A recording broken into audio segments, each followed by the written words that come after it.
Welcome back to the second episode in this series. This one will be shorter than the first episode, but what is sacrificed in length, however, is made up for in quality. There's also the fact I had been given another longer article that will make a video all on its own. The third episode is definitely in the works, and I look forward to getting that one out soon. Anyways, with that out of the way, I'll let you get to the video. Sit back, don't forget to hit the like button, and enjoy. Disclaimer. Being an open source platform where anyone can add, remove, or edit information, Wikipedia may be prone to inaccuracies or outright false information. This video is not a reflection of my personal religious, political, or moral beliefs. I encourage you to do your own research and fact check on your own time.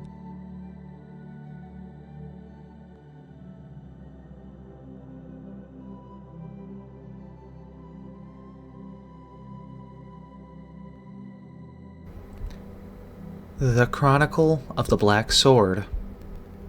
The Chronicle of the Black Sword is the 14th studio album by the English space rock group Hawkwind, released in 1985. It spent 2 weeks on the UK albums chart, peaking at number 65. The album is based upon the adventures of Elric of Melniboné, a recurring character in the novels of science fiction author Michael Moorcock, a long-standing associate of the group, who contributes lyrics to one track on the album. Background. After 2 years of constant lineup changes, guitarist Dave Brock, the only member who has remained since the band's formation, settled on a lineup of himself, guitarist Hugh Lloyd Langton, keyboardist Harvey Bainbridge, bassist Alan Davey, and drummer Danny Thompson, son of Pentangle's bassist Danny Thompson. Though the album is largely inspired by Elric, Needlegun is a reference to Jerry Cornelius, another of Moorcock's fictional characters. In keeping with the album's title, the track's inclusion refers to the wider multiverse created by Moorcock, in which the characters Elric of Melniboné and Jerry Cornelius are both incarnations of the Eternal Champions. And the Needlegun is the form in which the Black Sword manifests itself to Cornelius. The lyrics for Needlegun were ghostwritten by Roger Neville Neal. The outer cover was designed by John Coulthart, the last work he would do for the group, and the inner by Bob Walker.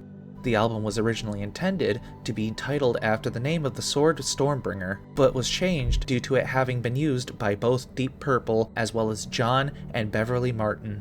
Prior to the recording of the album, the group appeared on Channel 4's ECT on the 26th of April and recorded a session for BBC Radio 1 on the 19th of July. They headlined an anti-heroin festival at Crystal Palace on the 24th of August, with a guest appearance from Lemmy and a final sing-song of We'll Meet Again, led by Vera Lynn. The group undertook a 29-date UK tour in November and December to promote the album, with support from Dumpy's Rusty Nuts. The Hammersmith Odeon shows on the 3rd and 4th of December were filmed and recorded, released as the video The Chronicles of the Black Sword, and album Live Chronicles, and featured a guest appearance from Moorcock. It has been issued on CD multiple times, each with differing bonus tracks. The latest issue in 2009 includes 1984's The Earth Ritual Preview EP. Personnel: Hawkwind, Dave Brock, guitar, keyboards, vocals. Hugh Lloyd Langton, guitar, vocals. Harvey Bainbridge, keyboards, vocals. Alan Davey, bass guitar, vocals. Danny Thompson Jr., drums. Dave Charles, percussion.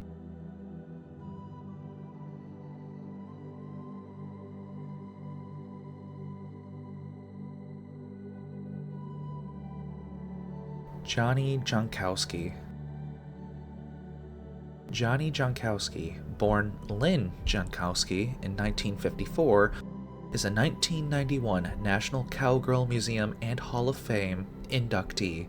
Jankowski, a 2-time Women's Nationals Finals Rodeo bull riding champion in 1986 and 1988. Life. Lynn Jankowski was born in 1954 in Billings, Montana. Jankowski was always an athlete. At first, she thought bull riding was something to do for fun. She turned professional when she realized it gave her the challenge she wanted. Career. In 1976, Jankowski was a runner who had Olympic hopes, but she was injured. She had to find a new path. Professional bull riding filled that role, and it was challenging enough. 10 years later, in 1986, she won a women's bull riding title. The win came at Guthrie, Oklahoma, where she competed on a large brindle bull named B12. The previous day, she had just had a bull fall on her. The bull had seriously crushed her leg. Since she could not walk, they lifted her onto B12. She endured the agonizing pain, sprang out of the chute, and rode as she always did, like a champ. Jankowski's unending pursuit for the inclusion of women in rough stock events broke many barriers. In the Pendleton Roundup, she was the first woman to ride since Bonnie McCarroll last rode in 1929. At Cheyenne Frontier Days, she was the first woman to ride there since Alan Greenough in 1940. Although Jankowski endured many hardships, her determination got her a place in the 1991 and 1993 Men's World Bull Riding Championship. She was the first woman in that event. She also made many more advances for women. Jankowski persisted in bull riding, winning the WNFR in 1986 and 1988. She convinced officials at Cheyenne Frontier Days in Cheyenne, Wyoming, to hold women's bull riding in 1988. This followed a 52-year absence of women on roughstock. She also convinced other rodeos to follow. Jankowski overcame many obstacles to get those championships, and she forged a path for the women who followed her. Subsequently, many more arenas opened their doors to women regarding roughstock first time since the 1930s.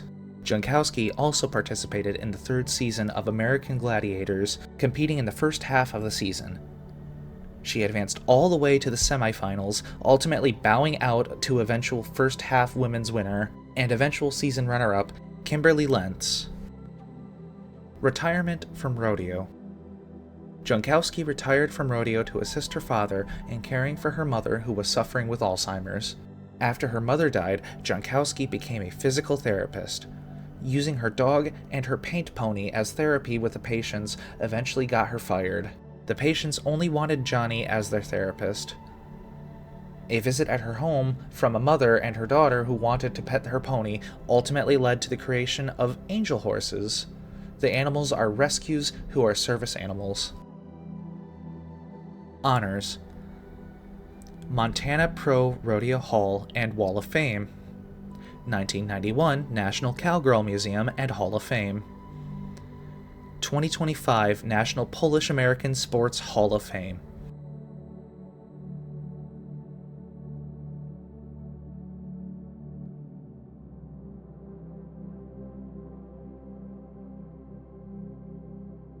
Roman Tragedies.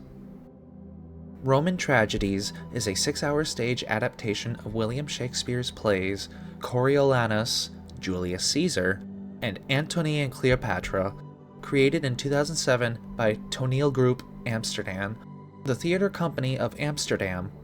As of November 2012, the company continues to perform it at venues across the world. Directed by Ivo van Hove, the production has been highly praised for its acting, its innovative set, and its use of multimedia.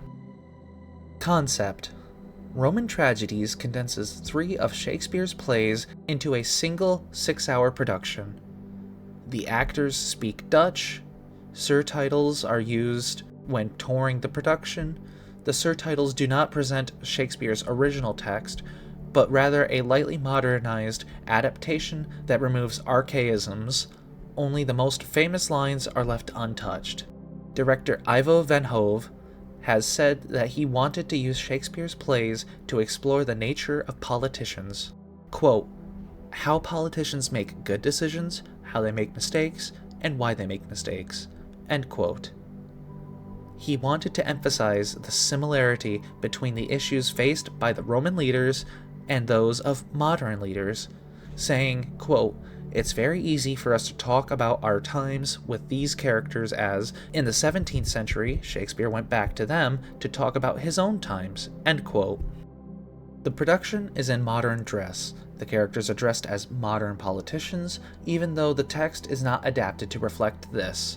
Several male characters, including Cassius and Octavius Caesar, are played as women in order to reflect the existence of today's female politicians such as Angela Merkel and Hillary Clinton.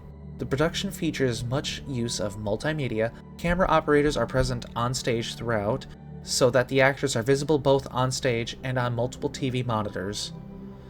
The production features an unusual set that enables members of the audience to sit on stage during the performance, on numerous sofas facing in different directions upon the large performance space. When seated on the stage, the audience member is able to view the actors in person or via the many TV monitors. There is no intermission, but there are several 5-minute set changes. Also on stage is a bar selling food and drink, and an internet station which audience members can use during the set changes. The set also features a news ticker. This is used to summarize events that have been cut for the adaptation, mostly battle scenes. But audience members are also encouraged to submit their responses to the play online. While watching, these responses are played on the ticker during the set changes. Reactions to the production have been very positive. Michael Billington of the British newspaper The Guardian claimed it was, quote, as good as theatre gets, end quote. Michael Coveney of the British Independent newspaper wrote that although the style was impressive, the acting was the most important quality. Quote, many of the techniques were familiar in modern production, but the overall scope of this wonderful project was impressive because of the acting quality of Toneel Group. It made you want to go straight onto Amsterdam and catch the rest of their repertoire, end quote. History. Roman Tragedies premiered at the Holland Festival in 2007. The production was toured to several international venues. It has been staged at the Avignon Festival in France and at the Barbican Centre in London, UK. Its North American premiere was the Festival Transameriques, where it played at Montreal and Quebec City in 2010.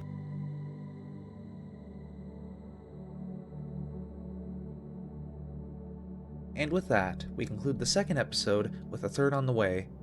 If you're stopping in and the third episode is already up, go check it out. Make sure to like and subscribe and leave a comment. Let me know what you thought of this one and where you think I can improve. As I've said in the first episode, at the end of it, I do hope to be able to expand my content and do other things, but like with everything else in life, it will take time. So please stick around and make sure you have notifications turned on. Let's see what comes next with this channel. Bye for now.